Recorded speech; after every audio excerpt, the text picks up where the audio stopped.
ஒரு நிகழ்ச்சிக்கு முன்னாடி ஒரு மௌன அஞ்சலி. உங்களுக்கு தெரியும், நம்முடைய மக்கள் இயக்குனர் வி சேகர் சார் அவர்கள் நம்மை விட்டு மறைந்திருக்கிறார். ஒரு 2 நிமிடம் மௌன அஞ்சலி.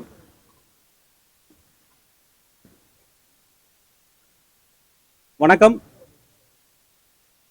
ஒரே தயாரிப்பாளரோட ஒரே நிறுவனத்துடைய 2 திரைப்படங்களுடைய அறிமுக விழா தான் இது. லத்திகா புரொடக்ஷன்ஸ் சசிகுமார் பாலா அவங்களுடைய தயாரிப்பில் லத்திகா புரொடக்ஷன் சசிகுமார் பாலா அவர்களுடைய தயாரிப்பில் 2 திரைப்படங்கள். உங்களுக்கு மேலே பேனர் இருக்கு, ட்ரம் கார்ட். அந்த திரைப்படத்துடைய இயக்குனர் ஜோ ராஜகோபால். அடுத்து சேரநாட்டு யானை தந்தம், அந்த திரைப்படத்துடைய இயக்குனர் பூலோகம் ரவி.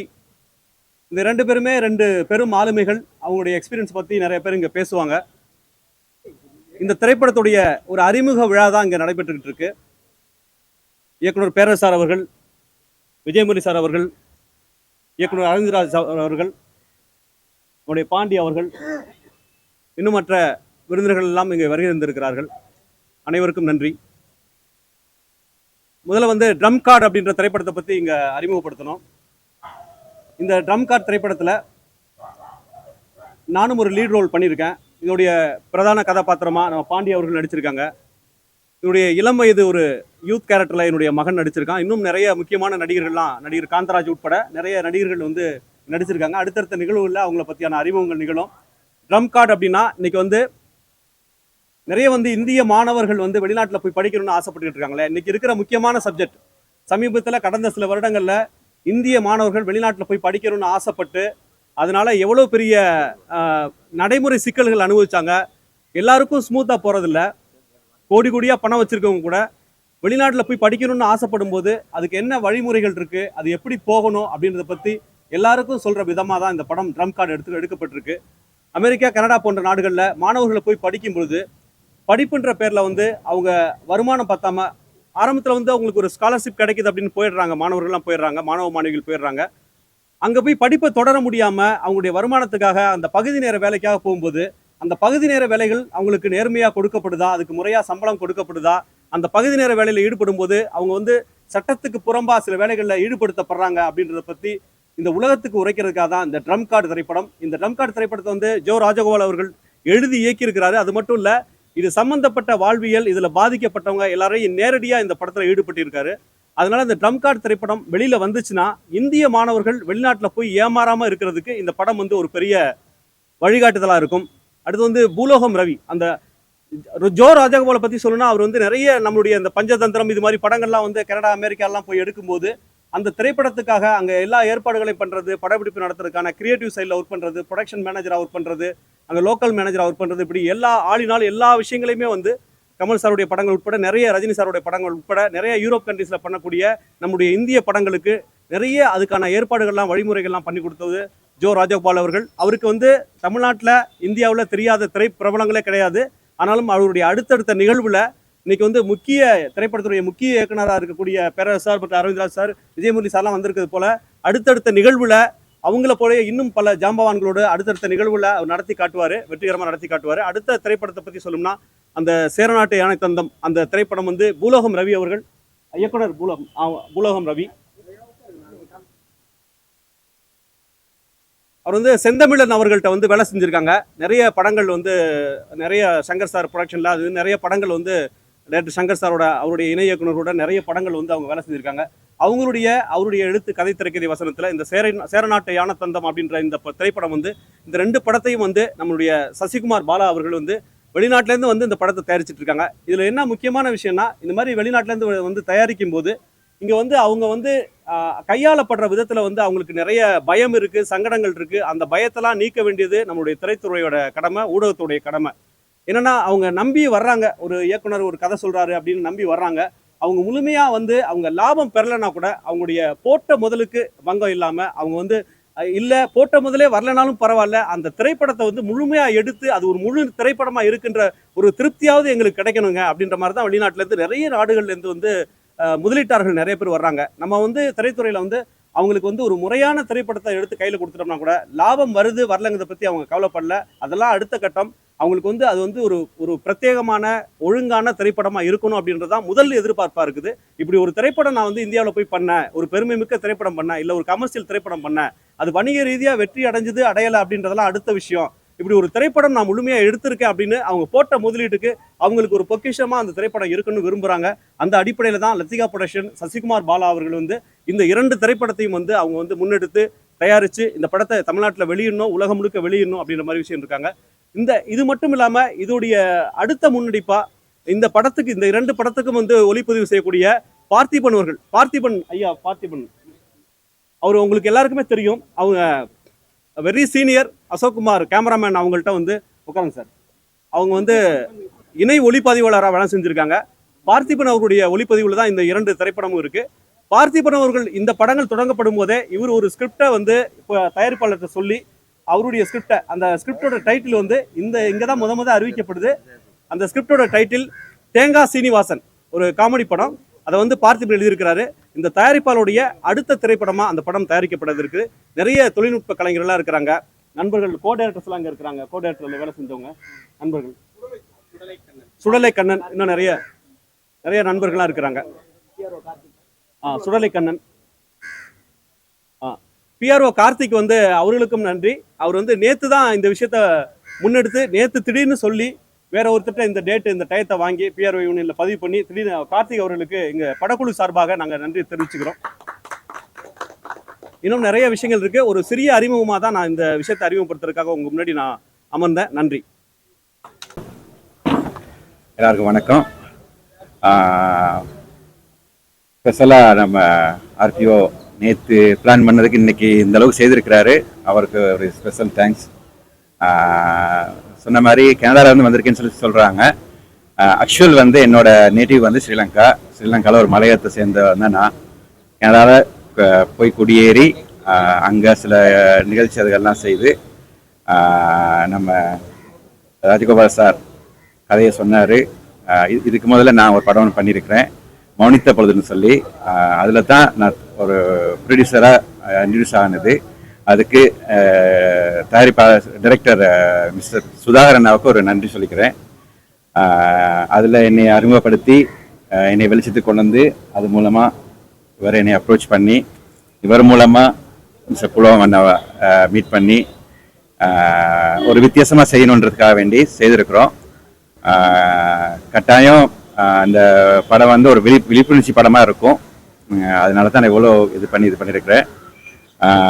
எனக்கு பெருசாக இந்த இதில் பேசி பழக்கம் இல்லை. Okay, that's all.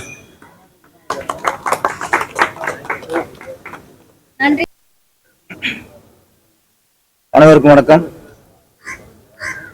தயாரிப்பாளர் சசி அவர்கள் இன்னைக்கு 2 படம் இன்னைக்கு அனௌன்ஸ் பண்ணுறாரு. இப்போல்லாம் ஒரு படம் அனௌன்ஸ் பண்ணுறது இன்னைக்கு பெரிய சவாலாக இருக்குது. 2 படங்கிறது இது சவால் இல்லை, அவருடைய நம்பிக்கை, துணிச்சல், இன்னொன்று சினிமா மீது உள்ள காதல், ஈடுபாடு, இதுதான் அதை வெளிப்படுத்துது. 2 படம் டைட்டிலும் அவங்க கொஞ்சம் டிஃப்ரெண்டாக இருக்கு. ட்ரம்ப் கார்டு சொன்ன மாதிரி ட்ரம்ப் வம்புக்கு அமலுக்கிற மாதிரி இருக்கு. அவர் நம்மளை வம்புக்கு வச்சாரு, நம்ம அவரை வம்புக்கு இருக்கிறோம். அடுத்து சேர்நாட்டு யானை தந்தம் டைட்டில் டிஃப்ரெண்டாக இருக்கும். சேர்நாட்டு யானை தந்தம்ங்கிறது ஒரு டைட்டில் யோசிக்க வைக்குது. அது முழுக்க காதல் கதை. இது வந்து சேர நாடு, ட்ரம்ப் கார்டு வந்து அயல் நாடு. 2 நாடு, ஆமாம் 2 நாட்டு வச்சு எடுத்துருக்காங்க. ட்ரம்ப் கார்டு வந்து இப்போ நம்ம உண்மையிலேயே தமிழர்களுக்கு மட்டும் இல்லை, இந்தியர்களுக்கே தேவைப்படுற ஒரு விஷயம். முன்னெல்லாம் இங்கே படிச்சுட்டு வெளிநாட்டில் போய் வேலைக்கு போகிறது தான் ஒரு போதையாக இருந்துச்சு. இங்கே டாக்டர் படிப்பாங்க, வெளிநாட்டில் போய் டாக்டர் இருக்குங்கிற பெருமையாக அனுப்புவாங்க. அது மாதிரி ஐடி கம்பெனி எல்லாமே இங்கே படிச்சுட்டு வெளிநாட்டுக்கு வேலைக்கு போகிறது போதையாக இருந்தது. இப்போ வெளிநாட்டில் படிக்கிறதே போதையாக போச்சு. அது வந்து நல்லதா இல்லை ஆபத்தானதா அப்படின்னு யோசிச்சு பார்த்தா அது ஆபத்து தான். உங்களுக்கு உலக அளவில் நீங்கள் எல்லா நாடுகளிலும் விரும்புகிற வேலைக்கு விரும்புகிற ஆள் யாருன்னா நம்ம இந்தியர்கள் தான். இந்தியர் தான் அறிவாளிகள். இப்போ ஒரு 7-8 வருஷமா தான் வெளிநாட்டு படிக்கிறதுக்கு நம்ம மக்கள் ஆர்வம் காட்டுறாங்க. அதுக்கு முன்னாடி இங்க படிச்சவங்களை தான் அவங்க ஆர்வமா இங்க கூப்பிட்டாங்க. இன்னும் அது பெரிய ஒரு ஆபத்து இருக்கு. அதான் இப்போ அமெரிக்காவில் நடந்த ஆபத்து. அதெல்லாம் கதை சொல்லுவார்னு நினைக்கிறேன் டைரக்டர் ராஜகோபால் அவர்கள். துபாய் ஒரு உதாரணமா சொல்லணும்னா, ஒரு காலத்துல துபாயில இங்க இருந்து வேலைக்கு போறவங்க பூரா வர வைப்பாங்க. அப்படியே வேலைக்கு சேர்க்கறதுல அவ்வளவு கிடைக்கும், ஈஸியாக கிடைக்கும், எல்லாம் பண்ணுவாங்க. அங்கே தங்க வைப்பாங்க, எல்லா வசதியும் பண்ணி கொடுப்பாங்க. அப்போ ரோடு வேலை, பாலம் கட்டுறது, இப்படி நிறைய கூலி வேலைகள் எல்லாத்துக்கும் நம்ம ஆளை யூஸ் பண்ணாங்க. இப்போ என்ன ஆச்சுன்னா, இங்கே நம்ம ஆளுக்கெல்லாம் இப்போ துரத்துறாங்க. இப்போ இதுக்கப்புறம் அங்கே வந்து நம்மளை சேர்க்க மாட்டேங்கிறாங்க. என்ன காரணம்னா, அவங்களுக்கான வேலைகளை முடிஞ்சு போச்சு. ரோடு போடுறது, பாலம் கட்டுறது எல்லாம் முடிஞ்சதுக்கப்புறம் இதுக்கப்புறம் இந்த இந்தியர்கள் தேவையில்லை அப்படிங்கிற ஒரு நிலைமை வரும்போது இன்னைக்கு அவங்களாம் இன்னைக்கு அவாய்ட் பண்றாங்க. அதே மாதிரி இன்னைக்கு அமெரிக்காவிலேயும் ஆரம்பிச்சிட்டாங்க. என்னைக்கு இருந்தாலும் நம்ம நாட்டில் படிச்சு, நம்ம நாட்டில் வேலை பார்த்து, நம்ம அப்பா அம்மாவோட, நம்ம மக்களோட, நம்ம உறவோட வாழ்ற மாதிரி வாழ்க்கை இருக்காது. அதுக்கு ஈடு என்ன எதுவுமே இல்லை. நம்ம அப்பா அம்மா இழந்து, உறவுகளை இழந்து, நிம்மதி இழந்து எல்லாம் வெளிநாட்டில் போய் என்னன்னா ஒண்ணுமே இல்லை. வெளிநாட்டுக்கு எல்லாருமே சொல்றேன், அனாதைகள். அவங்க வேலை பார்க்குறவங்க சரி, படிக்கிறவங்க சரி, ஒரு அனாதை மாதிரி தான் இருக்கு. அப்போ நம்ம வாழ்க்கையில் பாதிய அனாதையா ஆக்கிறோம். அந்த கதையத்தை ட்ரம்ப் கார்டு சொல்ல வராங்க. 2 தான். இந்த குழந்தைங்க பிளே ஸ்கூல் சேர்க்குறாங்க. அது தவிர்க்க ஆரம்பிச்சோன்னே சேர்த்துறாங்க. இப்பெல்லாம் எந்த வயசுல அப்பா அம்மா அரவணைப்பில் இருக்கணுமோ அந்த வயசுல பிளே ஸ்கூல் போட்டு ஒரு 3-4 வருஷம் அதில் அப்பா அம்மா பிரிஞ்சிடும். அப்புறம் எந்த வயசுல பசங்க நமக்கு சப்போர்ட்டா இருக்கும்னு நினைக்கிறோமோ அப்போ அதில் வெளிநாடு படிக்க வச்சு வேலைக்கு அனுப்பிக்கிறோம். அப்போ பிள்ளைகளை பற்றி பிரயோஜனம் இல்லை. அந்த நிலமை இன்னைக்கு வெளிநாட்டில் படிக்கிறது. அதை கொஞ்சம் இந்த கதை கேட்கும்போது லைன் சொன்னாங்க. எனக்கு ரொம்ப நல்ல லைன், தேவையான லைன் தான் ட்ரம்ப் கார்டு. ஒரு நல்ல விஷயத்த நம்ம சொல்றதுக்காக டைரக்டருக்கும் பிடிச்சிருக்குன்னு வாழ்த்துக்கள். அடுத்து சேர்நாட்டு யானத்தந்தம், அவர் கதையை சஸ்பென்ஸ் வச்சிருக்காரு, லீக் பண்ண மாட்டேங்கிறாரு. லவ் ஸ்டோரி, ஒரு டிஃபரெண்டான லவ் ஸ்டோரி இருக்குன்னு நினைக்கிறேன்.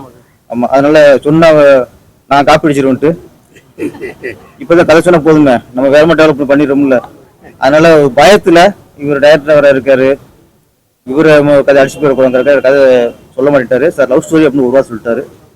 அப்பவே கதையில விஷயம் இருந்தா தான் வெளியே சொல்ல மாட்டாங்க. அதனால பூலம் ரவி வந்து நல்ல விஷயம் ஒன்று வச்சுப்பா நினைக்கிறேன். அந்த 2 படமும் மிகப்பெரிய வெற்றி அடைந்து தொடர்ந்து குடி சசி அவர்கள் தமிழ் படம் மட்டும் அவர் வாழ்த்துக்கள்.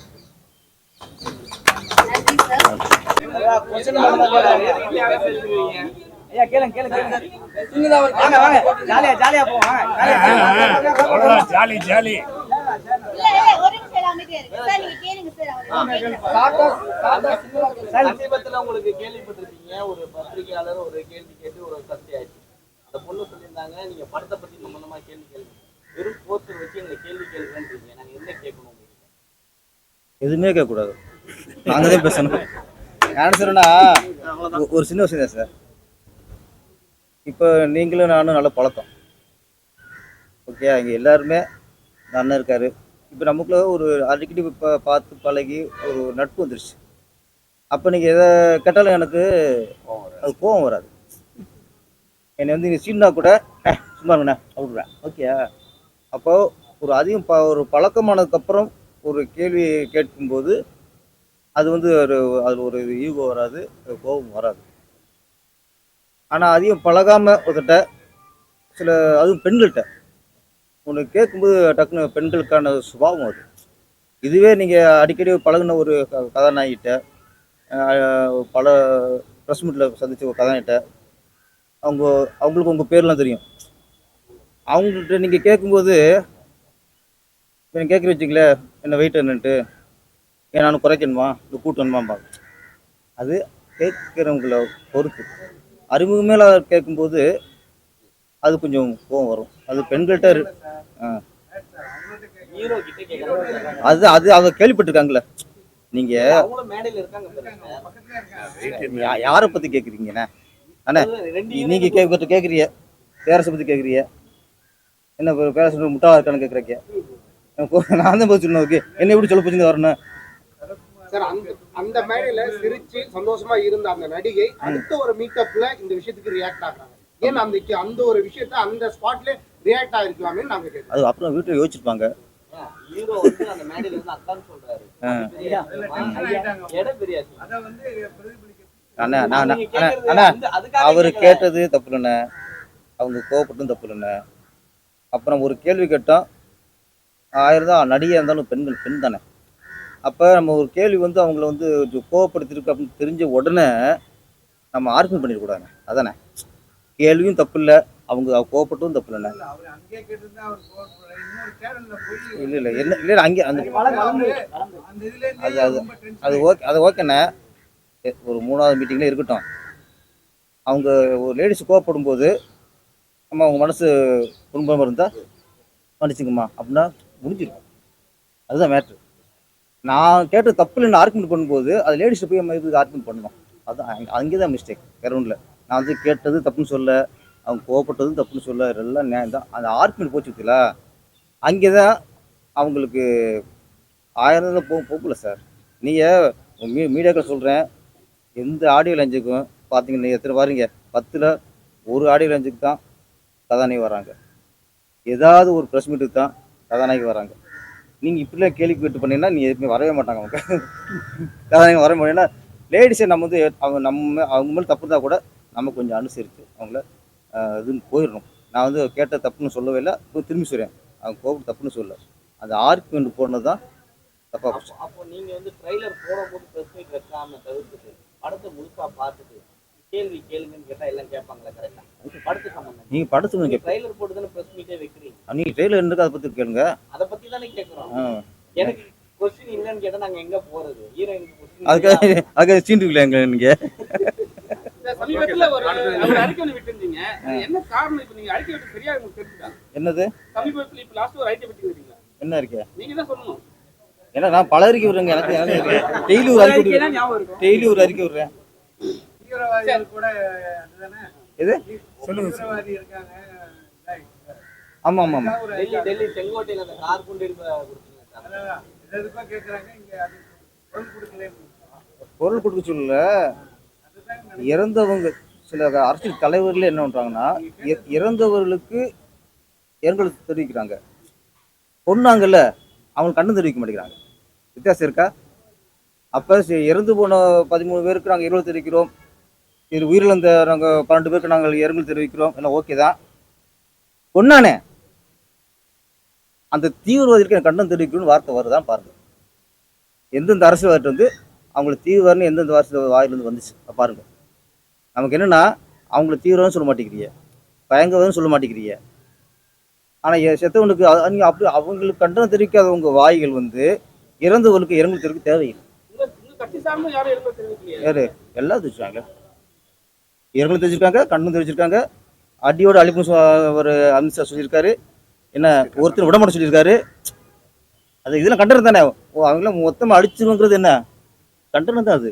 அது கண்டனத்தோட பழம்படக்கான வீரியம்ல வார்த்தை. அது நான் சொல்கிறேன், இந்தியாவில் இருக்கிற ஓட்டு உரிமை உள்ள அனைத்து பேரும், அதுக்கு மதம் இல்லை, ஜாதி இல்லை, மொழி இல்லை சார். இந்தியாவில் இருக்கிற எல்லாருமே இந்தியன் சார். அவனுக்கு இந்திய உணர்வு வேணும் சார். எந்த ஒரு இந்தியனுக்கு இந்திய உணர்வு இல்லாமல் நம்ம எதிர் நாடுகள் மேலே விசுவாசம் இருக்கானோ அவன் எல்லாருமே தீவிரவாதிகள் சார். அவன் எல்லாமே பயங்கரவாதிகள் சார். அது பயங்கரமாக சொல்கிறேன் சார். நீ இந்தியாவில் படிச்சுட்டு இந்தியாவிலேயே எல்லா இந்திய மக்கள் வரிப்படத்தை படிச்சுவிட்டு நீ இந்திய மக்களை கொண்டானா அவன் யார் சார்? அவன் பாகிஸ்தானை விட மோசமானவன் சார், எதிர்நாட்டை விட மோசமானவன் சார். அவன் பயங்கரவாதிக்கெல்லாம் பயங்கரவாதி யாருன்னா நம்ம நாட்டுக்குள்ளே இருந்து நம்ம மக்கள்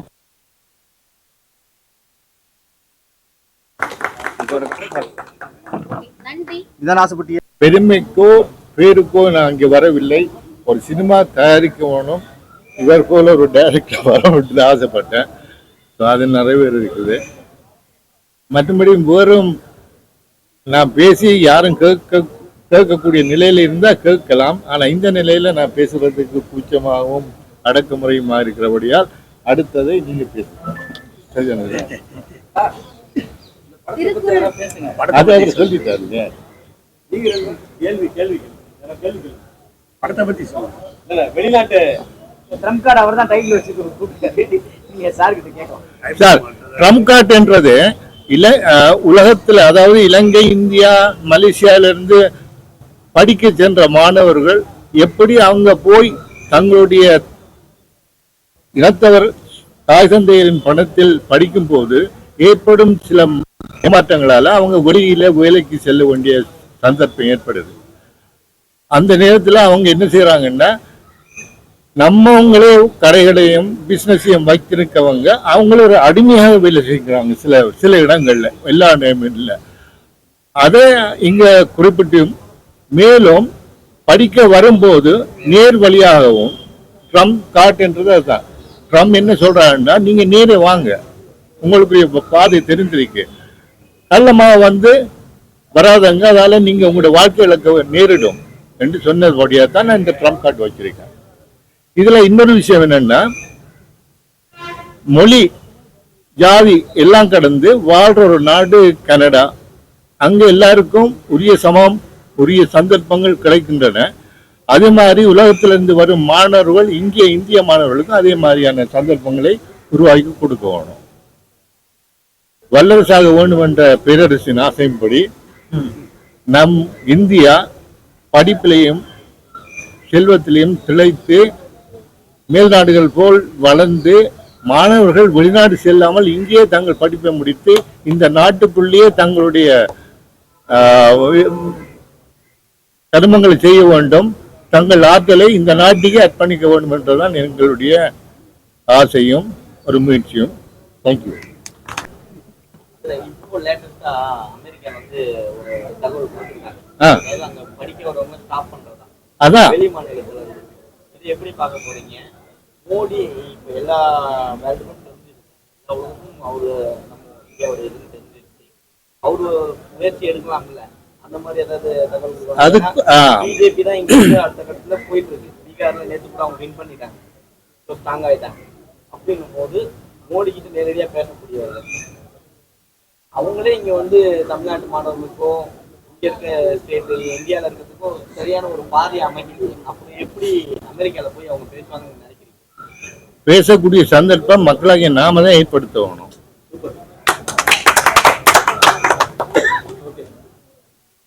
என் அப்பா என்ன படிக்க வச்சா அவர் ஏதோ அங்க என்ன நடந்தா அவர் இங்கத்திய அரசியல்ல நுழைந்து அவரால் தான் பேசப்பட வேண்டும் மொழிய நாம் அங்கிருந்து பேச முடியாது.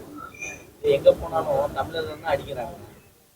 அது பெரிய ஒரு இதுவா இருக்குல்ல தமிழ்நாட்டு தான். ஏன் பக்கத்துல ஸ்டேட் கன்னடா போனாவே சண்டை வருது, ஆந்திரா போனா சண்டை வருது. இப்போ நம்ம வெளியூர் வெளிநாடு போய் நம்ம படிக்கும் போது அங்க இருக்கவும் நம்ம தாக்க மாட்டானா? நம்மளுக்கு எங்கேயுமே பாதுகாப்பே இல்லையே சார். நீங்க அமெரிக்கா, கனடா, யூரோப்ல போய் பார்த்தீங்கன்னா இன்னும் இந்தியர்களுக்கு சில வெள்ளைக்காரர்கள் எதிர்ப்பு தெரிவிக்கிறாங்க, தெரியுமா? அவங்க நம்முடைய பழக்க வழக்கம், நம்முடைய உணவு முறை, அதெல்லாம் அவங்களுக்கு சில வேளை அருவருப்பை தருகிறது. கையால சாப்பிட்றது, மசாலா போட்டு சமைக்கக்குள்ள, தெருவில் அவங்களோட தெருவில் போகக்குள்ள நம்ம வீட்டில் இருந்து அந்த மனம் பாடுறது, இதெல்லாம் சில வேளை அவங்களால சகிக்க முடியல. ஆனா அவங்க அந்தந்த நாட்டுக்கு போனா நாமளும் அவங்களோட சேர்ந்து நடைமுறையை அடாப்ட் பண்ணி நடைமுறையில் இருக்கிறது தான் சிறப்புன்னு நான் நினைக்கிறேன். எஜுகேஷன் சொல்றீங்க, எஜுகேஷன் கிடைக்கல நிறைய பேருக்கு. அமெரிக்காவுக்கு போறவங்களுக்கு நிறைய காசு இருக்கவங்க தான் போவாங்க, வெளிநாட்டுக்கு போறவங்க. சார், உங்களோட கேள்வியிலேயே பதில் இருக்குது. இப்ப நம்ம நாட்டுல அதே படிப்பு இங்க இருக்குமென்னா ஏன் போகணும்? அதான் இந்த நம்ம பாண்டி என்ன சொல்றான்னு ஒரு கட்டத்துல ஒரு காட்சி, அவங்க வந்து ஒரு மெக்சிகன் போர்டர்ல இருக்காங்க. அப்ப இவர்கிட்ட வந்த இன்னொரு பையன் கேட்கிறான், நாம ஏன் இப்படி கஷ்டப்பட்டு போகணும், ஏன் நம்ம நாட்டுல இந்த படிப்பு இல்லையா? அப்ப இந்த இந்த நாட்டு அரசியல் அவரால் சில இது பேசப்படுது. அது நம்முடைய மாணவர்கள் அதை பற்றி உணர்ந்து கொண்டா அது அவர்களுடைய மேல் படிப்புக்கு போறதா இல்லது இங்கேயே படித்து இங்கேயே உழைக்கிறதான்றதை அவர்களாவே டிசைட் பண்ணணும். இப்ப ட்ரம்ப் கார்டுன்றது ட்ரம்ப் வந்து அடிக்க திறத்தில் எல்லாரையும் நீ இல்லீகலா போனவன் தானே போக சொல்றாரு. ஸோ அதால வந்துட்டு நாம அவரையும் தப்பு சொல்லிடலாது. ஒரு கட்டத்தை ஒரு சீன் சார், இவர் போய் கள்ளத்தனமா அமெரிக்காவுக்குள்ள போறாரு, ஒரு கிராமத்துல போறாரு. போனோடனே அங்க ஒரு கிராமத்துல ஒரு வெள்ளக்காரமா வயது போனம்மா உட்கார்ந்துருக்காங்க. இவர் மூடியை போட்டுட்டு, அம்மா நான் இந்தியால இருந்து வந்திருக்கணுன்னே அந்த அம்மா பேசுறதே சரியா இருக்குது. எப்படின்னா, நீ உனக்கு இப்ப தேவை பசியார உணவும் தங்க இடமும் அந்த இருக்குது, அந்த ஒரு சர்ச் இருக்குது, நீ போய் தங்கலான்னு சொல்லிட்டு அந்த அம்மா நேர்மையை பாருங்க. அவ சொல்றா என்னன்னா, நீ நேரே வந்தா நான் என் வீட்டுல சாப்பாடு தருவேன், நீ கள்ளத்தனமா வந்திருக்கா, அதால நீ போன்னு சொல்லிட்டு அவ போன் எடுத்து போன் பண்ணி போலீஸுக்கு போன் பண்றான். இவர் தடுமாறி விழுந்துட்டு பச்சாடுறா ஆப்புன்னு சொல்லிட்டு அவர் ஓடுறாரு. ஓடக்குள்ள அவர் சொல்லிட்டு போற வசனம் அந்த அம்மா செய்ததும் சரிதான். ரெண்டு ஸ்கூல் இருக்கு, சிபிஎஸ்சியும் இருக்கு. அதுல நம்ம ஆட்கள் போய் படிக்க முடியலையே, அதுவே நம்மளால போக முடியல. இல்லீங்களா ஏன் அமெரிக்காவுக்குலாம் நம்ம போனோம்? இங்கேயே படிப்புக்கு சரியான இது இல்லையே சார், அது மாயை. இங்க காசு கட்டணும், எந்த சீட் வாங்கினாலும் காசு கட்டணுமாச்சு. சிபிஎஸ்சி ஸ்கூல்ல காசு கட்டணுமாச்சு, எப்படி கட்ட முடியும்? கவர்மெண்ட் ஸ்கூல் எங்க இருக்கு? அதுவே இங்க சரியா நீங்க சொல்ல மாட்டீங்க. ஏன் ட்ரம்ப் கிட்ட போறீங்க, அமெரிக்காவுக்கு போறீங்க? அது அவர் உள்ளூர் நாட்டுக்கு வாங்க. ஆரம்ப படிப்புக்காக போகலையே, மேல் படிப்புக்காக தானே போறாரு. படிப்பாங்க சார், இங்கே சரியான முறையா இல்லையேன்னு சொல்லுவோம். சரி, நீங்க இங்கேயே எடுத்துங்க. டாக்டர் படிப்புக்கு நீட்டுன்னு ஒண்ணு வச்சிருக்காங்க. அடுத்த படத்துல எடுத்துக்க. தமிழ்நாட்டுல இருந்து எங்க பசங்க போகுது? ஐயா, அதுக்கு எங்க ஸ்டாப் ஆகுது? கேள்விக்கு அடுத்த நல்ல கேள்வி கேட்டிருக்காரு. அடுத்த படத்துல நம்ம இதுக்கான இங்க இது அமெரிக்கா இல்லீகல் உள்ள போறோம், நீட்டுக்கு எக்ஸாம் போறோம். நம்ம கைக்கு சொல்றாங்க, உள்ளாடை முதற்கொண்டு கல்வி வச்சு தான் போக சொல்றாங்க. அப்ப சரி, அதுக்கான பதிலா பாண்டி சொல்லுவாரு. அதுதான் ஒண்ணும் இல்ல, அது வந்து சவரா, அது வந்து ட்ரம்ப் கார்டுன்றது வந்து யூஎஸ்ல சொல்றது. நீங்க சொல்ற கணக்கு அடுத்து மோடி ஐயா வச்சு ஒரு கார்டு போடுறாங்க. அந்த கார்டுல அந்த படத்தை பத்தி எல்லாம் சொல்லிடலாம்னு முடிவு பண்ணிருக்காரு இல்லையா? தமிழ்நாடு பத்தி சம்பந்தமா இல்ல. அடுத்து அதுக்கும் இருக்கு, முதல்வர் பத்தி அது ஒரு கார்டு, மூணாவது படமா எடுக்க வேண்டியது. அமெரிக்கா பத்தி தானே. அப்புறம் நீங்க யார் யாரெல்லாம் மாற்ற ரீதியா கேக்குறீங்களோ அதுக்கு ஒரு படம் எடுப்பாங்க. இது வேற வேலை இல்ல, படம் எடுக்கிறதுக்கு தான் வந்திருக்காரு. எடுப்போம், கவுன்சிலர் வரைக்கும் போலாம். பத்திரிகை நண்பர்களுக்கும் ஊடக நண்பர்களுக்கும் படக்குழுவினருக்கும் எனது அன்பான வணக்கங்கள். எங்கு சென்றாலும் நான் தமிழை மறக்க மாட்டேன் என்பது போல் தன் தாய்மொழியாம் தமிழுக்காக தமிழ்நாட்டிலே வந்து இங்கே கனடாவிலிருந்து இங்கு வந்து படத்தை தயாரிக்கிறேன் என்று சொன்ன அன்பு நண்பர் சசி அவர்களுக்கு இந்த நேரத்தில் எனது வாழ்த்துக்களும் வணக்கங்களும். ஏன்னா அது அப்படிப்பட்ட ஒரு விஷயம் தமிழுங்கிறது. அது நம்மளால் எங்கே போனாலும் நம்மளை விடாது, அது துரத்திக்கிட்டு வந்துடும். அற்புதமாக ஒரே நேரத்தில் 2 படங்களை தயாரித்திருக்கிறார். அது வந்து இன்னும் கூடுதல் சிறப்பு. 2க்கும் அற்புதமான 2 இயக்குநர்கள், நம்ம ராஜகோபால் சாரும் பூலோகம் ரவி அவர்களும் 2 பேருமே அற்புதமாக பண்ணியிருக்காங்க. நம்ம முரளி சார் சொன்ன மாதிரி ட்ரம்ப் கார்டு அப்படிங்கிறது, அந்த ட்ரம்ப்போட படத்தையே போட்டு ட்ரம்ப் கார்டுன்னு போட்டோன்னு தான் சரி, இது படத்தில் ஏதோ ஒரு பொடி இருக்குது, ஏதோ ஒரு விஷயம் இருக்குது. ஆமாம், துருப்புச்சீட்டு. அது துருப்புச்சீட்டு இல்லை, ட்ரம்ப்போட துருப்புச்சீட்டு அப்படின்ற மாதிரி. அது ஒரு நல்ல விஷயம். ஏன்னா ஒரு உலக அரசியலை இதில் ஹேண்டில் பண்ணியிருக்காங்கன்னு தெரியுது. அதில் அவர் சொன்ன மாதிரி அதில் வந்து நம்ம கொஞ்சம் கேர்ஃபுல்லாக தான் டீல் பண்ணி ஆகணும். ஏன்னா வந்து இப்போ தான் நான் ஒரு படம் ரிலீஸ் பண்ணிவிட்டு இன்றைக்கி வரைக்கும் கேஸில் இருக்குது. இன்றைக்கி கூட ஒரு கேஸ் அட்டன் பண்ணிட்டு தான் வந்தோம் காலையில். ஏன்னா இந்த அரசியல் படங்கள் பண்ணும்போது கொஞ்சம் கேர்ஃபுல்லாக, அது நீங்கள் பண்ணியிருப்பீங்க, உங்களுக்கு எக்ஸ்பீரியன்ஸ் இருக்குது டெஃபினட்டாக. ஏன்னா இது உலக அரசியலை பேசும்போது இன்னும் கொஞ்சம் கேர்ஃபுல்லாக பண்ணியிருந்துருக்கணும். சேரநாட்டு யானை தந்தம் அவரை கேட்கவே வேண்டாம். சேரநாட்டு யானை தந்தம் நிச்சயமாக ரவி சார் வந்து அற்புதமாக பண்ணியிருப்பார். ஏன்னா அவரோட எனக்கு நல்ல நட்பு உண்டு, பழக்கம் உண்டு. அதனால் வந்து நிச்சயமாக அவர் நல்லா பண்ணியிருப்பார். 2 படங்களும் உங்களுக்கு ஒரு மாபெரும் வெற்றி படமாக அமையணும். நீங்கள் மேன்மேலும் தமிழில் படங்கள் எடுக்க வரணும். நம்ம பாண்டிமாய் தமிழ் நடிகர்களை நீங்கள் வந்து தேர்ந்தெடுத்து அவங்களுக்கும் வந்து வாய்ப்புகள் வழங்கணும் அப்படின்னு கேட்டுட்டு படத்தை வந்து சரியான நேரம் பார்த்து நீங்கள் ரிலீஸ் பண்ணணும் அப்படிங்கிறதையும் நான் கேட்டுக்கிறேன். ஏன்னா வந்து இன்னைக்கு படம் பண்ணுறது பெருசு இல்லை, அதை வெளியில் கொண்டுட்டு வந்து சேர்க்கறதுங்கிறது அவ்வளோ கடினமான விஷயமா இருக்குது. 2 படங்கள் வச்சுருக்கீங்க, அதனால் கரெக்டான நேரங்கள் பார்த்து காலங்கள் பார்த்து அதை கரெக்டாக பண்ணீங்கன்னா நிச்சயமாக உங்களுக்கு பெரிய வெற்றிகள் கிடைக்கும். மீண்டும் ஒரு முறை உங்களுக்கு வாழ்த்துக்களை கூறி விடைபெறுகிறேன். நன்றி. எல்லாருக்கும் வணக்கம். இப்போ இந்த ப்ரெஸ் மீட்டே வந்து மியூசிக்கல் சேர் மாதிரி ஆயிடுச்சு. மாற்றி சேர் மாற்றி உட்கார வேண்டியதாகிடுச்சு. இப்போ நம்ம தயாரிப்பாளர் பார்த்தீங்கன்னா நம்ம பிஆர்ஓ குணாவோட சாயல் இருக்குது இல்லையா, அதே சிரிப்பு. அதனால் கொஞ்சம் ஸ்பெஷல் கேர் எடுத்து இந்த படத்துக்கு பப்ளிசிட்டி பண்ணுங்கள். இந்த கார்த்திக் வந்து வழக்கமாக வந்து நம்ம இந்த ஆடியோ ஃபங்க்ஷன் ப்ரெஸ் மீட்லாம் வந்து முதல்ல ஒரு பிரிவு தேட்டர் நடப்போம், பிரசாத்துக்குள்ளே நடந்தது. இப்போ அப்படி இப்படி கொஞ்சம் கொஞ்சமாக கொண்டு வந்து வெளியில் உட்கார வச்சிட்டிங்க. ஸோ அதனால் இதெல்லாம் இந்த மாதிரிலாம் கொஞ்சம் அவசரமாக பண்ணாமல் கொஞ்சம் ப்ராப்பராக பண்ணுங்க. ஏன்னா இப்போ டேரக்டர்ஸ்லாம் ஜாம்பவன்லாம் வந்திருக்கிறாங்க. ஸோ அதனால் ஒரு ஆடிட்டோரியத்துக்குள்ளே பண்ணிங்கன்னா படத்துக்கு ஒரு மெரிட்டு நல்லா ஏறும். பட்ஜெட்டில் படம் பண்ணலாம், தப்பு இல்லை. ஆனால் இந்த மாதிரி விஷயங்களுக்கு கொஞ்சம் நீங்கள் தயாரிப்பாளர் சைடில் நான் ரெக்வஸ்ட் பண்ணி கேட்டுக்கிறேன். இந்த கார்த்திக் ஏதாவது ஐடியா கொடுத்துருந்தா, இல்லைங்க கொஞ்சம் நல்லா பண்ணுவோன்னு நீங்கள் சொல்லுங்கள். ஏன்னா இப்போ இவங்களை கூப்பிட்டு வச்சுட்டு நம்ம இது பண்ணோம்னா அது எந்த அளவுக்கு பாருங்க, ஒரு மைக்கு கூட இல்லாமல் ஒரு ஆங்கர் வந்து நின்றுட்டு இருக்காங்க. வச்சுட்டாங்க. இந்த மைக்கு வந்து அவங்களது சேனல்காரங்க. அதனால் அதெல்லாம் கொஞ்சம் கேர்ஃபுல்லாக இருக்கணும். ஏன்னா நீ புது பிஆர்ஓ டக்குன்னு அரேஞ்ச் பண்ணுறது பெரிய விஷயம் கிடையாது. ஏன்னா ஒரு ப்ராஜெக்ட் இது வந்து கோடிக்கணக்கான மக்கள்கிட்ட கொண்டு போகிற ஒரு விஷயம் அது. ஸோ அதனால் இதெல்லாம் கொஞ்சம் கேர்ஃபுல்லாக ஹேண்டில் பண்ணேன்னா அவங்க புதுசு அவங்களுக்கு தெரியுமா தெரியாதான்னு தெரியல. ஸோ அதனால் வந்து இப்போ இந்த படம் வந்து 2 படம் எடுக்கிறாரு ஒரே சமயத்தில். இந்த படத்துக்கு ஊடகத்துறையில் வந்து உங்கள் படம் மாதிரி நினச்சி, ஏன்னா இதில் பெரிய ஆர்டிஸ்ட் யாரும் இல்லை எனக்கு தெரிஞ்ச வரைக்கும், எல்லாமே அவங்களுக்கு தெரிஞ்ச ஆளுங்களை தான் வச்சு படம் பண்ணியிருக்கிறாங்க. ஸோ இந்த மாதிரி படங்களை கொண்டு போய் நீங்கள் ஒரு சவாலாக எடுத்து மக்கள்கிட்ட கொண்டு போகிறது தான் உங்களுக்கு ஒரு சேலஞ்சபிளான ஒரு வேலையாக இருக்கும். கமர்ஷியல் ஹீரோக்கள் படத்தில் ஒரு ஸ்டில்லை வச்சு நம்ம பப்ளிசிட்டி பண்ணிடலாம். நீங்கள் அதுக்கு ஒன்றும் பெருசாக மெனக்கடன் இல்லை, அது ஆடியன்ஸை ரீச் ஆகிரும். நான்லாம் இப்போ மெர்சல் படம் பண்ணும்போது ஒரு ஸ்டில்லு தான் பண்ணோம், அது ஃபுல்லாக தீயாக பற்றி எரிஞ்சுது. ஸோ எதுக்கு சொல்ல வரேன்னா, இவ்வளோ வந்து ஒருத்தர் வந்து புதுசாக வந்து தமிழ் சினிமாவை நம்பி வந்து அது ஃபாரின்லேருந்து வந்து இங்கே எடுத்து டைட்டிலே ஒரு டெய்லி வந்து பப்ளிசிட்டி வர ஒரு டைட்டில் ட்ரம்பை பற்றி வராத நியூஸ் கிடையாது, டெய்லி வந்துட்டு இருக்குது. ஸோ அதையே அவங்க டைட்டில் ஆக்கியிருக்காங்க. ஸோ அந்த டைட்டில் வந்து பாசிட்டிவாக இருக்கிற மாதிரி பார்த்துங்க. கதையில் போய் அது நெகட்டிவாக இருக்கிறேன்னா அப்போ நாளைக்கு படத்துக்கும் பிரச்சனை வந்துடக்கூடாது இந்த மாதிரி டைட்டில். ஏன்னா உலகம் ஃபுல்லாக இந்த டைட்டில் போகுது இல்லையா, அதனால் அதுலேயும் கொஞ்சம் கேர்ஃபுல்லாக இருங்க. இந்த இயக்குநர்களுக்கு வாழ்த்து. இந்த படம் மிகப்பெரிய வெற்றி அடையணும். அந்த வெற்றியை வந்து நீங்கள் உள்ள ஒரு பெரிய இடத்துல ஒரு ஆடிட்டோரியத்தில் கொண்டாடணும்னு வேண்டிக்கிறேன். நன்றி, வணக்கம். எனக்கு முதல் நன்றி வந்து திரு பூலகம் ரவிக்கு சொல்லிக்கிறேன். அடுத்தது நம்ம ஜியோ ராஜகோபால் சார், அடுத்தது சசி சாருக்கு நன்றி சொல்லிக்கிறேன்.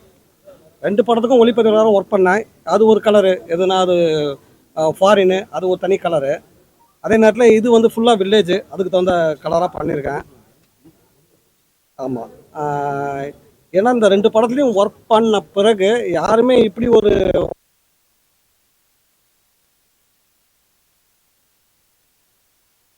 சசி சாருக்கு தான் நான் நன்றி சொல்லணும். இது அதாவது ரொம்ப நாள் கனவு எனக்கு. இது ஆக்சுவலாக நம்ம வந்து ஒளிப்பதிவு பண்ணிவிட்டு பின்னாடி இயக்குனர் ஆகணுன்ட்டு. அந்த படம் வந்து காமெடி படமாக தான் பண்ணுறேன். ஸோ மிகப்பெரிய நன்றி திரு பூலகம் ரவிக்கும், ஜியோ ராஜகோபால் சாருக்கும், சசிக்கும் நன்றி, வணக்கம். எல்லாருக்கும் வணக்கம். ஸோ இந்த 2 படத்துக்கும் பண்ணிக்கிடும்.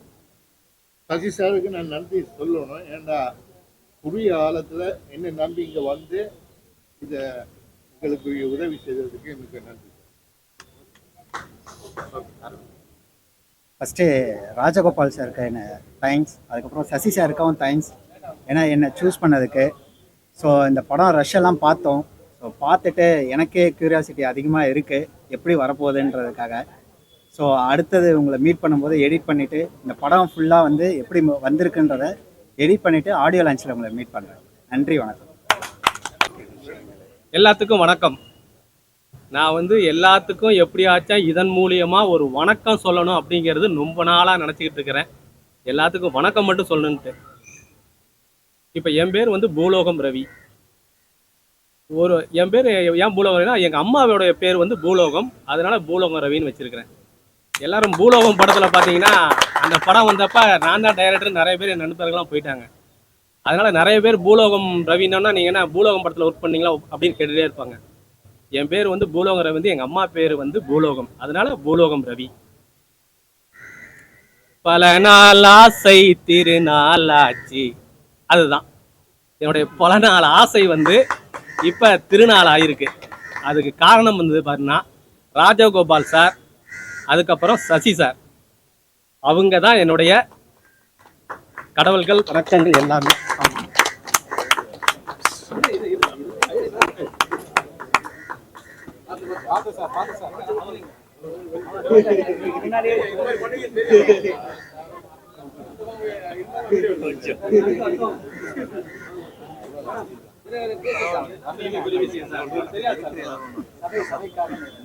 சபைக்காக அப்படின்னு கிடையாதுங்க. எவ்வளவு வழிகள், எவ்வளவு கஷ்டங்கள் அப்படின்னு நிறைய எனக்கு தெரியும். ஒரு படம் பண்றது ரொம்ப கஷ்டங்க. ஆனா இப்ப சொல்ல வேண்டிய விஷயம் என்னன்னா, சார் வந்திருக்காரு இல்லைங்களா, இப்ப நிறைய பேர் வந்து வெளிநாட்டுல இருந்து வெளியில இருந்து நமக்கு படம் பண்ண வராங்க, தமிழ் படம். ஆனா அவங்க மறுபடியும் 10 படம் பண்றேன், 20 படம் பண்றாங்க, பண்ண முடியாம போயிருச்சு.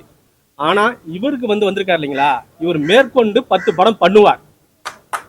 ஏன் பண்ணுவார்னா, இந்த சேர நாட்டு யானை தந்தம் ஹிட் ஆக்குவேன், அவரு அதான் பணம் சம்பாதிப்பாரு. என்னை மாதிரி இயக்குநர்கள் 10 பேர்த்த உருவாக்குவார் கட்டாயம். இது வந்து இப்ப சொல்றத மற்ற சேர நாட்டு யானை தந்தம், ட்ரம்ப் கார்டு எப்பப்பெல்லாம் பிரஸ் மீட் நடக்குதோ அப்பெல்லாம் நீங்க கேட்கறப்ப நான் சொல்லுவேன். இவ்வளவுதான். தேங்க்யூ. அன்பு உறவுகளுக்கு அண்டு பத்திரிகை உறவுகளுக்கு என்னுடைய மனமார்ந்த நன்றிகள். உங்கள் எல்லாரும் மாலை நேரத்தில் சந்தித்ததில் மகிழ்ச்சி. ட்ரம்ப் கார்டு இந்த படத்தில் வந்து நான் ஒரு முதன்மை கதாபாத்திரம் எனக்கு இயக்குனர் திரு ஜிஓ ராஜகோபால் சார் கொடுத்துருக்குறாங்க. அண்டு அதுக்கு தயாரித்து ஒரு நல்ல சம்பளத்தை வந்து சசி சார் கொடுத்துருக்காங்க. அந்த டீம் எல்லாருக்குமே நன்றி. இங்கே வந்து சிறப்பித்த எங்களுடைய திரை ஜாமவான்களுக்கு எங்களுடைய நன்றியை தெரிவிச்சுக்கிறேன். சகோதரர் பூலகம் ரவியண்ணனுக்கும் என்னுடைய நன்றி. திரு கார்த்திக் சார் அவர்களுக்கும் நன்றி. முதல் எங்கள் டீம் எல்லாருக்கும் நன்றி. கணேஷ் பாபு அண்ணன், ஜிஎம் சாருக்கு, ஜிஎம் குமார் சார் எல்லாருக்கும் நன்றி. உங்களோட பயணிக்கிறதுல எனக்கு பெரிய மகிழ்ச்சி. இந்த படம் வந்து நான் வந்து இப்போ சமீபத்தில் வந்து உதவு மனிதம் என்னுடைய அறக்கட்டளை மூலிமா வந்து ஒரு முன்னெடுப்பில் இலங்கையிலேருந்து ஒரு 4 மாணவிகள் வந்து சைதாப்பேட்டில் இருக்க அன்னை வேளாங்கண்ணி காலேஜில் வந்து படிக்க வச்சுருக்கேன். இது வரைக்கும் வந்து ஒரு 75 பேர்கிட்ட நம்ம படிக்க வச்சுருக்கிறோம், ஃபீஸ் கொடுத்துருக்கோம். அந்த மாதிரி எல்லா விஷயங்களும் எங்கள் ட்ரஸ்ட் மூலிமா உலகத்தில் இருக்கக்கூடிய நம்ம நண்பர்கள், தமிழர்கள் எல்லாருமே சப்போர்ட் பண்ணி அந்த விஷயத்தை இயங்கிட்டு இருக்கிறோம். இப்போ அந்த படிப்பினுடைய விஷயங்கள் படிக்கிறதுக்கு எவ்வளோ கஷ்டப்படுறாங்க அவங்க நாட்டில். இப்போ இலங்கையிலையும் வந்து இப்போ அண்ணன் சசி அண்ணனும் சசி சாரும் ராஜகோபால் சாருமே இலங்கை தான். அக்கரைப்பற்றுன்ற இடத்துலேருந்து ராஜகோபால் சார் இருந்திருக்கிறாங்க. நியூரெலியாவில் வந்து சசி சார் இருந்திருக்கிறாங்க. மலையகம் வந்து இலங்கையில் பார்த்திங்கன்னா ரொம்பவே கஷ்டப்பட்டுட்டு இருக்கிறாங்க. ஸோ மற்ற மாநிலத்தில் இருக்கிறவங்க வெளிநாடுகளில் போய் சம்பாரித்து தன்னுடைய ஊர்களையும் தன்னுடைய நாட்டு மக்களுக்கும் நிறைய உதவிகள் செஞ்சுட்டு இருக்கிறாங்க. அப்போ மலையகத்தில் இருக்கக்கூடியவங்களுக்கு இன்னும் அந்த அடிமைத்தனமான வாழ்க்கையை வந்து அவங்க அனுபவிச்சுட்டு இருக்காங்கன்றத ஒரு இலங்கையில் உள்ள திரு ட்ராட்ஸ்கி ஜட்ஜு ஐயா அவங்க மூலிமா அந்த விஷயங்கள் தெரிவிக்க போகும்போது நிறைய பிள்ளைகள் வந்து படிப்புக்காக இயங்கிட்டு இருக்காங்கன்ற விஷயத்தை தெரிஞ்சு என்னை நிறைய பேர் கேட்டாங்க, இந்தியாவிலே கஷ்டம் இருக்குது, நீ எங்கடா இலங்கையில் போய் செய்கிறேன்னு கேட்டாங்க. அப்போது நான் ஒரே ஒரு விஷயம் தான் சொன்னேன், வாய்ப்பு கிடைக்குது இன்றைக்கி இலங்கையில், நாளைக்கு இன்னொரு இடத்துல இலங்கை இல்லாமல் வேற ஒரு இடத்துல வாய்ப்பு கிடைச்சாலும் அதை செய்யலாமே, ஏன் இந்தியாவுக்கு தான் செய்யணும்னு கிடையாது. எனக்கு அதுக்கான வாய்ப்புகள் கிடைச்சிது. எனக்கு அந்த காலேஜ் சீட்டை ஃப்ரீயாக கொடுத்த அன்னை வேளாங்கண்ணி சேர்மன் திரு தேவானந்துக்கு இந்த நேரத்தில் நன்றி சொல்லிக்கிறேன். ஏன்னா 20 சீட் கொடுத்தாரு, இந்த முறை வந்து 4 சீட்டு தான் கிடச்சிருக்கு. அடுத்த வருஷமும் 20 சீட் தரேன்னு சொல்லியிருக்கிறாங்க. ஸோ அதெல்லாம் எங்களுக்கு ஒரு பெரிய மகிழ்ச்சி. படிப்பு எப்படி கிடைச்சாலும் அது வந்து அதுக்கு நிகர் எதுவுமே இல்லை. இப்போ நான் வந்து 10ஆம் கிளாஸ் வந்து ஃபெயில் ஆகிட்டேன், ஆனால் என் தங்கச்சியை நான் கிராஜுவேட்டாக படிக்க வச்சுருக்கேன், இன்ஜினியரிங் படிக்க வச்சுருக்கேன்றது எனக்கு ஒரு பெரிய பெருமை. அதனால் வந்து இந்த கல்வி மட்டும்தான் அடுத்த கட்டத்துக்கு போகுது. கல்வி இல்லைன்னா ஏதோ ஒரு பிடிப்பு இல்லாமல் அப்பப்போ தடங்கி கீழே விழுகிற மாதிரியே ஒரு சூழல் உருவாகிட்டே இருக்கும் ஒவ்வொரு மனிதர்களுக்கும். அதனால் இந்த கல்வி ரிலேட்டடான விஷயங்களை எப்பயுமே எனக்கு மனசில் ஒரு ஆதங்கம் தாக்கம் இருந்துக்கிட்டே இருக்கும், ஏதாவது ஒன்று செய்யணும் அப்படின்ட்டு. ஏன்னா சமூகத்துலேருந்து எடுக்கிறோம், சமூகத்துலேருந்து சம்பாதிக்கிறோம், இந்த சமூகத்துக்கு ஏதாவது ஒன்று கொடுக்கணுன்றது ஒன்று இருக்குது எல்லாருக்குமே. அதனால் கடல் கடந்து வந்து நீங்கள் தயாரிக்கிறது சார் உங்களை மாதிரி, ஏன்னா இந்த இண்டஸ்ட்ரி சினிமா பத்திரிகை எல்லாருமே வாழ்கிறதுன்னு பார்த்தீங்கன்னா பெரிய படங்கள் பட்ஜெட் படங்கள் பெரிய பண்ணுறவங்க வந்து ஒரு சில பேர் தான். ஆனால் சினிமா உலகம் வாழ்கிறதுன்னு பார்த்தீங்கன்னா சிறு தயாரிப்பவர்கள் மட்டும்தான். அவங்க இல்லைன்னா எங்களை மாதிரி கலைஞர்கள் யாருமே பிழைக்க முடியாது. நான் வந்து விஜய் கிடையாது, விஜயண்ணா கிடையாது, அஜித் சார் கிடையாது. ஒவ்வொருத்தரும் இந்த மாதிரி எல்லாரும் பார்க்குறவங்க எல்லாமே ஏன் இந்த படம் நல்லா இல்லை, ஏன் இந்த படம் நல்லா இருக்குது எல்லாருக்கும் விளக்கம் கொடுக்க முடியாது. சில காலகட்டங்கள் சர்வைவலுக்காக கடந்து போக வேண்டியது இருக்கும், சில காரணங்கள் சில விஷயங்களை அந்த படைப்புக்காக உன்னதமாக நம்ம ஒர்க் பண்ண வேண்டியது இருக்கும். அது அந்த சூழல் தான் தீர்மானிக்கிறதே தவிர நீ ஏன் இந்த படத்தில் நடிச்சிருக்க, நீ ஏன் இந்த படத்தில் இல்லாமல் பண்ணியிருக்கலாமே அப்படின்ற எல்லாருக்குமே இருக்கும். இப்போ அண்ணன் பூலகம் ரவி அண்ணன் வந்து இந்த நேரத்தில் அந்த கண் கலங்க வந்தார், அதை நிறுத்திட்டார். என்ன காரணம்னா இந்த சேரநாட்டு யானைத்தந்தம் படத்துக்காக அவர் பல நாள் ரிலீஸுக்காக போராடி இருக்கிறார். அந்த விஷயங்களை கொண்டு வந்து சேர்க்கறதுக்கு சரியான ஆட்கள் இல்லை அப்படின்னும் போது ஒரு இறைவன் வந்து ராஜகோபால் சார் மூலியமா சசி சார் அனுப்பி அவருக்கு இந்த வாய்ப்பை கொடுத்துருக்குது. இதுதான் பிரபஞ்சம் செய்யக்கூடிய விஷயம். அப்போ இப்போ நம்ம பிஆர்ஓ அண்ணன் தலைவர் சொன்னார், இங்கே குறைகள் நிறைய இருக்குது. உண்மையிலேயே இது குறைகள் தான். ஏன் இதை நிறைய பார்க்கக்கூடாது? இந்த மைக் வச்சது தப்பு தான், இப்படி ஒரு விஷயத்த செஞ்சது தப்பு தான். ஆனால் சிஸ்டம் நேற்று நைட்டு தான் இவங்க சார் சொல்லியிருக்காரு ப்ரெஸ் மீட். அந்த ஒரே நாளில் இவ்வளோ தூரம் ஆர்கனைஸ் பண்ண கார்த்திக் பிரதருக்கு நான் நன்றி சொல்லிக்கிறேன். அது கிடைச்ச இடம் இவ்வளோ தான். இன்றைக்கி பழைய சோறு தான் கிடச்சிதுன்னா அதை வச்சு சந்தோஷப்பட்டுக்குவோம். நாளைக்கு பிரியாணிக்காக தான் உழைக்கணும். சினிமாவில் எல்லாருக்கும் பிரியாணியும் கிடச்சிடாது, பழைய சோறும் கிடச்சிடாது. நம்ம வெளியில் பார்த்தீங்கன்னா நல்லா டிஷர்ட் போட்டிருப்போம், உள்ள ஜட்டி கிழிஞ்சிருக்கு, ஒவ்வொருத்தனுக்கு உள்ள இருக்க கலைஞர்களுக்கு தான் தெரியும். அதனால இங்கே வந்திருக்கிற ஒவ்வொருக்குமே அது பொருந்தும். அதனால தயவு செய்து எப்பயுமே குறை இந்த உலகத்தில் குறை இல்லாமல் கிடையாதுங்க. ப்ளஸ் அண்ட் மைனஸ் இருந்துக்கிட்டே தான் இருக்கும். முடிந்த அளவுக்கு எல்லாத்தையும் பாசிட்டிவாக அணுகி அந்த விஷயத்தை இப்போ ட்ரம்ப் கார்டு போட்டுக்கலாம். எனக்கே பயம் இருந்துச்சு, ட்ரம்ப் கார்டு நாளைக்கு யூஎஸில் போகும்போது எங்கேயோ உள்ள விட்டுற மாட்டாங்களோ அப்படின்னு. உண்மையிலேயே அதெல்லாம் கிடையாது. அவர் செய்த விஷயம் சரி அப்படின்னு சொல்கிறது தான் இந்த படமாக இருக்குது. ஏன்னா எதிர்த்தரப்பு இப்போ சகோதரர் கேட்டார் கேள்வி நாயகன், நம்முடைய அவரை தான் முன்னாடி எப்பயுமே கூட்டு வந்து என் படத்தப்ப உங்களை முன்னாடி பக்கத்தில் வச்சு ஒரு கேரக்டர் கொடுத்து நடிக்க வச்சு உங்களை நான் வந்து பேட்டி மற்றவங்களை கேட்க வைப்போம். இல்லை கேள்வி கேட்டாலும் தெரியும். அந்த பக்கத்துல இருந்து பார்க்கறது வேற, இந்த பக்கத்துல இருந்து பார்க்கறது வேற. அவங்களுக்கும் பொறுமை வேணும். சில படம்லாம் நல்லாவே இல்லாமல் சொல்றாங்க, காரி துப்புறாங்க, இந்த படம் நல்லா இல்லைன்னு. நம்மளும் படம் பண்றோம் துப்பிட்டு போற துப்புற மாதிரி எடுத்தா அவர் எப்படி பாப்பாருன்னு கேட்கறாங்க. ஆடியன்ஸ் எப்படி வருவான்றதே கரெக்டான கேள்வி தான். இன்னொன்று பத்திரிகையில் கேள்வி கேட்கறதுக்கு தான் நம்ம பதில் சொல்லுவோம். முடிஞ்ச அளவுக்கு எமோஷனலாக சொல்லுவோம், இல்லை கத்தி சொல்லுவோம், இல்லை சிரிச்சு சொல்லுவோம். அது ஜாலியாக இந்த மொமெண்ட்டோட அதை முடிச்சுட்டு போயிட்டா நல்லது. திருப்பி அதை போய் இன்னொரு இன்டர்வியூவில் போய் அதை வளர்த்துட்டு நீ தப்பு நான் தப்புன்னு சொல்கிறேன். அந்த தப்பை பார்க்காம சரியை பார்த்துக்கிட்டே இருந்தால் எல்லாரும் சரியாக இருந்தாலே எல்லாமே சரியாக நடக்கும். இப்போ சகோதரர் கேட்டார், அடுத்த படம் மோடி ஐயா வந்து ஏன் இந்தியாவிலே படிப்பு இல்லைன்னு. இப்போ தான் முயற்சி வந்துக்கிட்டு இருக்குல்ல. முன்னாடி இருந்த ஒரு சாலை வசதிகளில் போகும்போது நான் சிம்பிளாக சொல்லுவேன் நண்பர்கள்ட்டலாம், ஐயா நம்மளுடைய வாழ்க்கை முறை எப்படி இருக்குன்னு இங்கேருந்து வீட்டுக்கு போகும்போது தெரியும். அப்படியே ரோட்டில் டிங்குன்னு ஆடி வீட்டில் போயிட்டு போனோம்னா வீட்டில் மனைவி ஏமா என்னங்க சாப்பிட்றீங்க, என்னடி சாப்பிட்ற, அதெல்லாம் வேணா பாரு அப்படின்னு சொல்லுவோம். அதே ஸ்மூத்தாக போய் வெள்ளைக்காரன் மாதிரி ஃபாரினில் லண்டன் ரோடு மாதிரி போயிட்டு என்னங்க சாப்பிட்றீங்கன்னா நீ சைடா செல்லாம், நாங்கள் எதை வேணால் சாப்பிட்றோம் அப்படின்னு சொல்கிற ஒரு சூழலை வந்து ஏற்படுத்துறதுக்கு தான் எல்லாருமே முயற்சிக்கிறோம். அப்போ நான் உதாரணத்துக்கு சொல்கிறேன், கொழும்புல போய் நான் வந்து இப்போ இருந்தேங்க, ரோட்டில் ஒருத்தர் குப்பை போடலைங்க. இங்கே போகும்போதே காரி சப்புன்னு துப்புறான். அப்போ இங்க தாண்டி இன்னும் கஷ்டப்படுது அங்க உள்ள. இல்ல நான் சொல்லிடுறேன், இல்ல இப்ப நீங்க பத்திரிகை இவெல்லாம் கேள்வி கேட்டதுக்கும் எங்களுடைய படைப்பும் ஒருத்தர் வந்து அவருடைய குறைய சொல்லிட்டு போயிட்டாரு. ஐயா நீங்க காலி பண்றத விடையா நான் காலி பண்ண போறேன். நீங்க ஒவ்வொரு அந்த கேள்வி நாயகன் ஒவ்வொரு பிரஸ் மீட்லயும் அவர் சவுண்ட தான் கேட்பேன். ஐயா போறீங்களா ஒரு குண்டுன்னு 3 பேர் தான் இருக்கீங்க எனக்கு தெரிஞ்சு, மறந்துட்டேங்க. இதான இல்ல அதனால என்னன்னா படிப்படியா தாங்க எல்லாமே அந்த வாய்ப்புகள் கிடைக்கும் போது தான் செய்ய முடியும். ஒரே நைட்ல ஓவர் நைட்ல எதையுமே மாற்ற முடியாது. இப்போ இந்த படம் சொல்ல வர விஷயம் என்ன, ட்ரம்ப் கார்டு அப்படின்னா துருப்புச்சிட்டு டைரக்டர் ஆர் பார்த்திபன் ஐயா தான் அவருக்கு வந்து இந்த விஷயத்த சொல்லியிருக்காருன்றது பெரிய விஷயம். இந்த டைட்டில் வைங்க அப்படின்னு சொல்லிட்டு. ஸோ அது கதைக்கும் அதுக்கும் ஒத்து போனதுனால அவர் இந்த விஷயத்த வச்சிருக்கிறாரு. நானும் அதில் ஒரு மாணவனாக நடிக்கிறேன். என்னை எப்போ கூட சொன்னாங்க வயசு 40 ஆயிடுச்சு இன்னும் மாணவனாகவே நடிக்கிறேன்னு. ஸோ நம்ம அந்த சத்யராஜ் சார் சொல்கிற மாதிரி தான் இன்னும் குழந்தையாகவே இருக்கிறோம் அப்படின்னு. இருக்கிற வரைக்கும் இருப்போம், கிடைக்கிற வாய்ப்பை பயன்படுத்துவோம், அவ்வளோதான். ஸோ அதனால் எனக்கு இந்த வாய்ப்பை கொடுத்த என்னுடைய உறவுகளுக்கு நன்றி.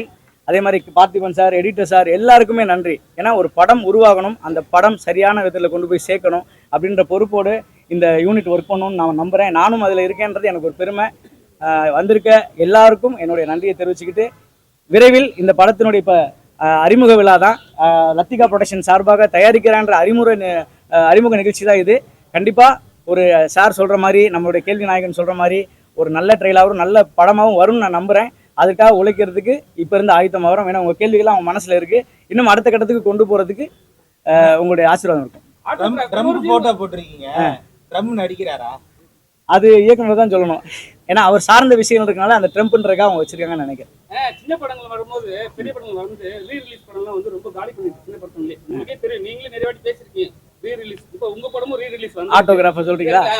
அது படம் பார்த்தீங்களா, எப்படி இருக்கு? இல்லை ஆட்டோகிராஃப் வந்து அது வந்து தலைமுறை கொண்டு போய் சேர்க்கிற படம் தான். எத்தனை ஆண்டு காலம் கழிச்சு இப்போ நாங்கள் நாளைக்கு இல்லைன்னா கூட எங்களுடைய பசங்க வந்து அந்த படத்தை பார்த்தா கூட அது நிச்சயமாக பாடமும் தன் வாழ்க்கையாகவும் இருக்கும். அது இன்னைக்கு இல்லை, சேரன் சார் எடுத்த இந்த மாதிரி ஒரு மாபெரும் கலைஞன், அவரை மாதிரி ஒவ்வொரு இயக்குனருக்கும் அந்த பொறுப்புணர்ச்சி இருக்கணும்னு தான் ஆசை இருக்குது. எல்லாராலையும் அப்படிப்பட்ட ஒரு படத்தை உருவாக்க முடியுமானா தெரியாது. எங்களுக்கு அந்த வாய்ப்பு கிடைச்சது, நான் சந்தோஷப்பட்டேன். எனக்கு இந்த கப்பல் கிடைச்சிச்சு, ஏறி கரையை சேர்ந்துட்டேன், அவ்வளோதான் அப்படின்னு தான் இருக்குது. ஸோ அதுக்கு அதான் ரீரிலீஸ் நல்லது தானே. இப்போ முன்னாடி வந்து சார் ஃபிலிமில் நம்ம இருக்கும்போது என்ன ஒரு விஷயம் நடந்துட்டு இருந்துச்சுன்னா, ரீரிலீஸால் இப்போ முதல் படம் அந்த ஃபஸ்ட்டு ஸ்டேஜில் ஓடி இருக்காது.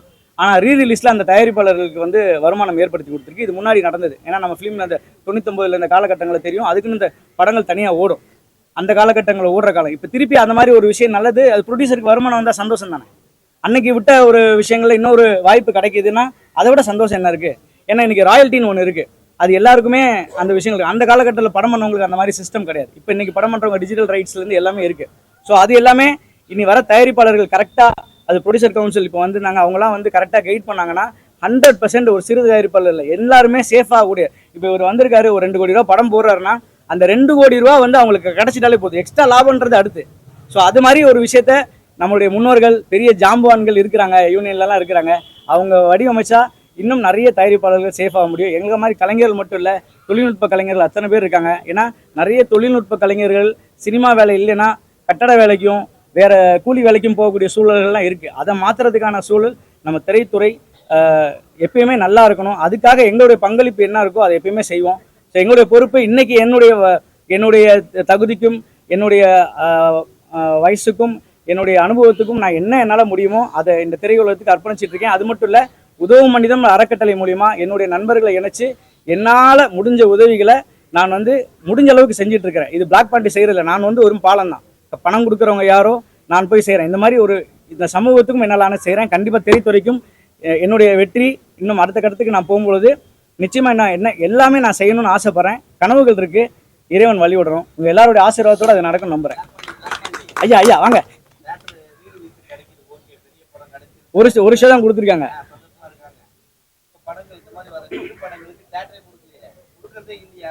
இல்லை அதுதான் இப்போ பேச வேண்டிய இடத்துல நான் இல்லையே. நான் தயாரிப்பாளர் சங்க தலைவராக இருந்தாலோ இல்லை நடிகர் சங்க தலைவராக இருந்தாலும் நான் அதை தான் முன்னெடுத்து பேசலாம். இப்போ தான் நான் மெம்பர் ஆகி உள்ள நல்ல மெம்பராக சேர்த்துருக்காங்க.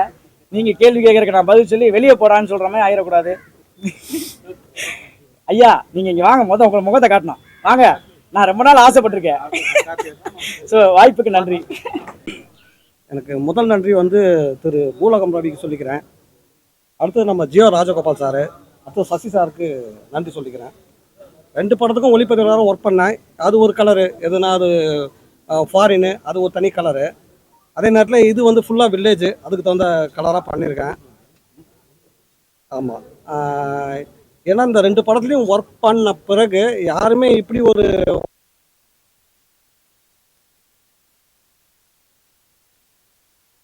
சசி சாருக்கு தான் நான் நன்றி சொல்லணும். இது அதாவது ரொம்ப நாள் கனவு எனக்கு. இது ஆக்சுவலாக நம்ம வந்து ஒளிப்பதிவு பண்ணிவிட்டு பின்னாடி இயக்குனர் ஆகணுன்ட்டு அந்த படம் வந்து காமெடி படமாக தான் பண்ணுறேன். ஸோ மிகப்பெரிய நன்றி திரு பூலகம் ரவிக்கும், ஜியோ ராஜகோபால் சாருக்கும், சசிக்கும் நன்றி, வணக்கம். இருந்தாலும் இதுக்கு எல்லாரும் வந்து உங்களுடைய நேரத்தை செலவழித்து வந்திருக்கீங்க. இது வந்து சசிகுமார் பாலா அவர்களுக்கு வந்து பெரிய ஊக்குவிப்பாக இருக்கும்.